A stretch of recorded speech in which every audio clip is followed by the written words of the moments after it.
திருவள்ளூர் மாவட்டம் பொன்னேரி அருகே அத்திவாக்கத்தில் திருமணமான 5 மாதங்களில் இளம்பெண் மர்மமான முறையில் உயிரிழந்தது குறித்து கணவரிடம் போலீசார் விசாரணை நடத்தி வருகின்றனர்.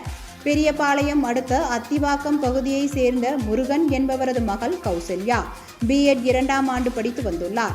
இந்நிலையில் 5 மாதங்களுக்கு முன்பு தூரத்து உறவினரான அத்தை மகன் கொத்தனார் வேலை செய்யும் ராஜேஷுக்கு கௌசல்யாவை திருமணம் செய்து வைத்துள்ளனர். திருமணத்திற்கு பிறகும் கௌசல்யா படிப்பை தொடர்ந்து வந்துள்ளார்.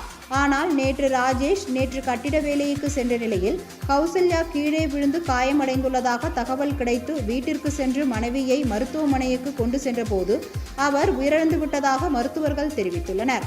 தலையில் முகத்தில் காயம் இருந்ததால் தனது மகளின் மரணத்தில் சந்தேகம் இருப்பதாக பெண்ணின் பெற்றோர் அளித்த புகாரின் பேரில் கணவர் ராஜேஷிடம் போலீசார் விசாரணை நடத்தி வருகின்றனர்.